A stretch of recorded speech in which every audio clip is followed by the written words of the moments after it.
Okay, so let's look at Trump's natal chart real quick before we look at his chart with the eclipse chart. So he's born on an eclipse, right? He's born on a lunar eclipse.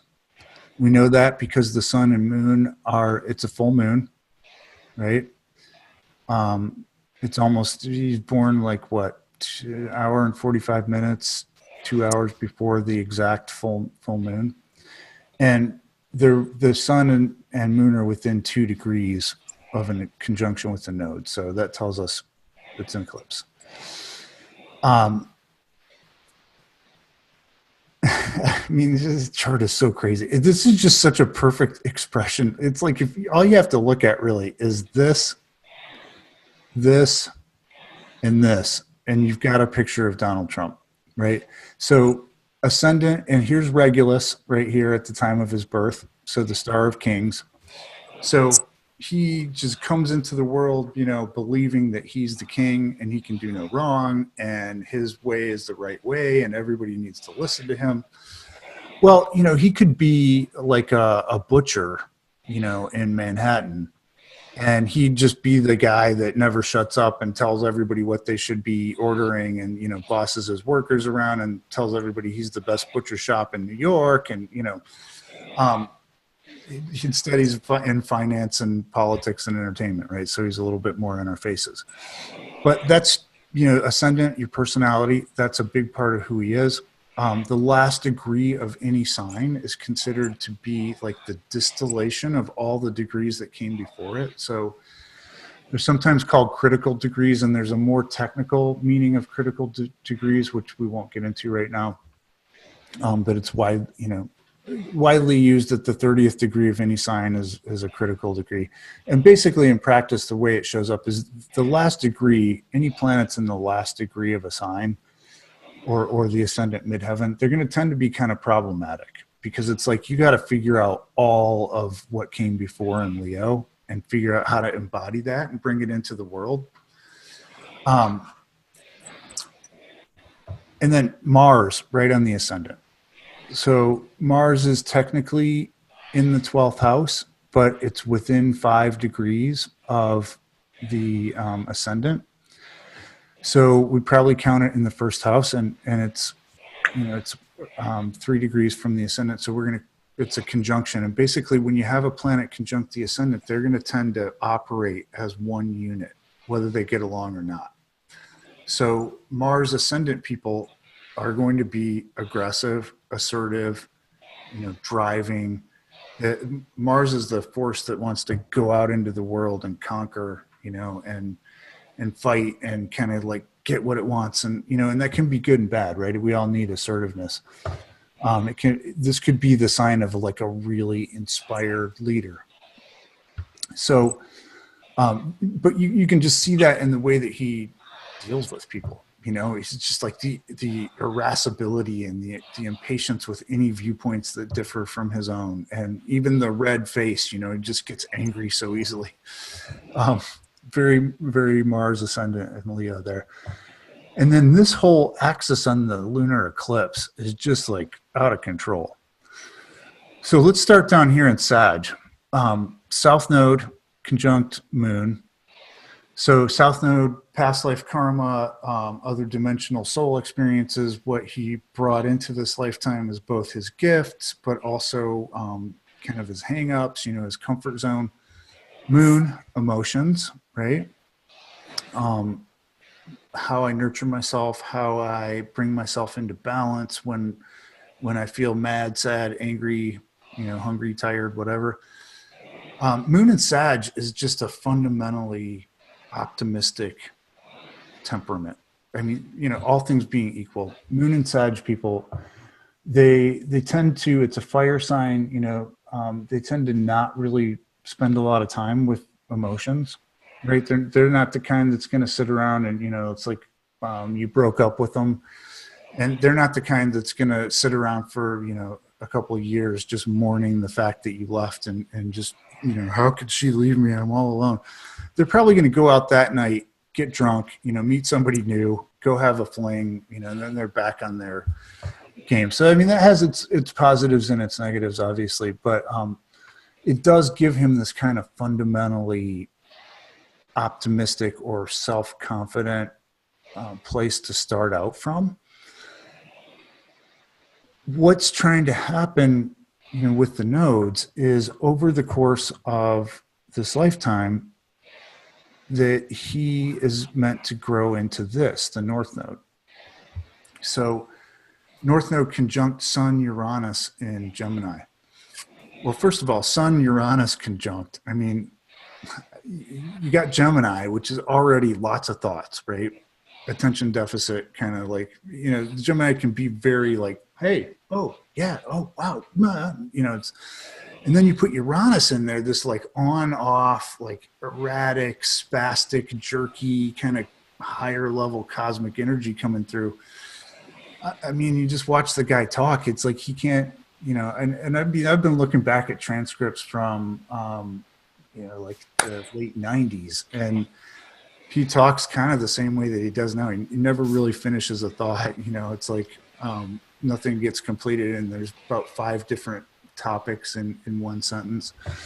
Well, that's just kind of the way his mind works, naturally. What he's trying to grow into with the nodes is South Node and Sag people. They come into the world, and I would look at this from a past life perspective as, they were like the prophets. They were the wise people, the gurus, the ones who knew what people should do, and people came to them for advice. And, it's like a preacher or a priest kind of energy, in the sense of like, they're the oracle through which God speaks to the other people. And in this lifetime, South Node and Sagittarius people in our day and age will tend to, what they really struggle with is they know they're right.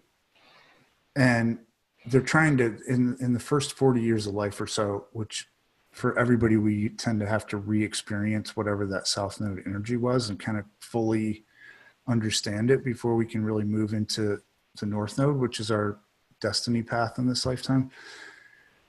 They will tend to really struggle with that because they're always trying to get everybody to believe them or agree with them, or they're trying to find some ultimate truth with a capital T that validates their perspective and enables them to feel, because in their past life, they knew they were right. They knew they had the truth, So sometimes they will actually seem more Gemini type, indecisive or relativistic, because they're looking for that one philosophy, that enables them to take off and be right again.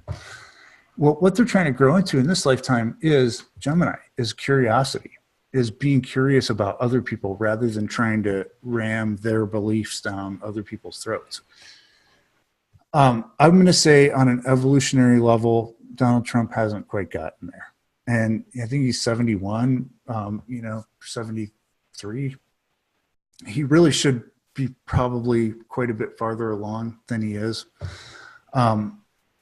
This could be the chart of somebody, and I don't know if Winston Churchill is a good example, but somebody who has a position of power and uses it to really enlighten the world. I'm thinking maybe Nelson Mandela or somebody like that. Somebody who brings this Uranus, innovative, progressive, but also flexible, because they're genuinely curious. That's the virtue of Gemini, is it's so curious about, like, why do you act like that? I think that's wrong, and you shouldn't believe that, or you shouldn't do that. But I'm really curious to know, like, why would you do that? And then somebody with this picture in an evolved chart, could actually have this amazing sort of effect on the world, because they've got this king energy here, this driving to be the king, and the good king, or queen, takes care of his or her people, right? And then where's his sun North Node? In the 10th house, like the most public house of the chart. Also having Mercury here in Cancer, and Mercury, Christine, is way out of bounds in his chart. So talking about out of bounds planets, Yeah, it makes sense, right? So Absolutely. let me just hit Mercury real quick, and then I'm going to take a breath and see if you guys have questions. So Mercury is an important planet for him. Why? Number one, because it's the ruler of his sun sign. So his sun is in Gemini. Mercury rules Gemini. So wherever Mercury is in his chart and however Mercury's disposed, that's going to be kind of a secondary indicator of this person's character, personality, effect on the world. So he's got Mercury in Cancer. Cancer, the sign of home, family, security, wanting to have, I mean, it's just like, even like saying, do I have to live in the White House? Can I just live in, Mar-a-Lago or whatever, or my penthouse in New York? To me, that's very, he's got a lot of Cancer energy. But Mercury also being out of bounds, I see, as somebody who, the guy lies continually. All politicians seem to lie on the campaign trail, right? But the idea that like we're going to build a wall and Mexico is going to pay for it, and then he calls up the Mexican prime minister or president and just says, "Hey, don't tell the news that you're not paying for it." Okay, I mean, that's just, to me, that's so totally. It's such an expression of all of this, Like, I know I'm right. And then I came out and blathered all these things that I never thought about, because this is really such a signature of this chart. And throw in that it's on an eclipse too. So he's carrying that eclipse energy throughout life. This is somebody who does not think before he speaks, and he probably doesn't remember what he said 2 minutes ago. It's just pew, pew, pew, pew, things shooting out, thoughts are coming in, they're shooting out, boom, boom, boom, but they're all right, all of them, because that's who I am. I'm the king. But Mercury, when you have a planet out of bounds, it's like considered to be, and Christine really tuned me into this, so thanks, Christine. And if you have any more insights, jump in. It's like out of control. It's beyond the limits of the sun, which is the king of the solar system, which is the divine ruler. So it can be genius, mind, Mercury, but it can also be lawless or, just beyond the pale. And I see that in a lot of as soon as I noticed that, I'm like, wow, that explains everything that this didn't explain for me. So it's a very interesting chart. Okay. Questions, observations? Yeah, I have a question. Well, it back to when you were saying how his south node is in Sag, and then with Regulus on his ascendant. That whole combo to me, like him saying I'm right, and then like born to rule as Regulus is on his ascendant, I feel like that's sort of like a recipe for a dictator almost. And so I'm just interested to see how, and I guess you'll get to this, how his chart lines up against against America's chart. Like if there's any tension there between the democracy that is the United States and this sort of dictator recipe I see in his natal chart. You know what I mean? Absolutely. That is a very good question. We will look at that. Okay. Yeah. I was wondering, just on a purely technical level, what makes Mercury be out of bounds? Like, what is the definition of planet being out of bounds? Let me see if I can pull this up. Okay. I'm not sure if you can see the figures here, but the maximum declination from the ecliptic. So, as the planets, basically, like from the point of view of Earth, it seems like the planets are not going in a flat circle, right? They're going like this. Right. So they're going above and below the imaginary flat plane that bisects the Earth, which is actually tilted, right? So the maximum declination above the ecliptic for the sun is 23.5 degrees, I think, roughly. And then same below. And all of the planets will be the same above and below. So a planet is considered to be out of bounds when it goes either higher in a north latitude or lower south latitude than the limits within which the sun operates. Oh. So Mercury in his chart is at 25 degrees and change north longitude. I can't remember. Anyway, you know what I'm talking about. Mm-hmm. So that's like way out, right?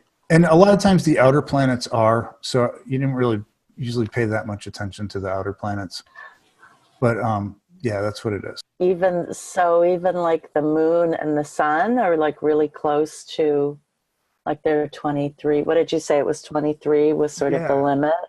Christine, do you remember what the exact number is? I want to say it's. I think it's 2337.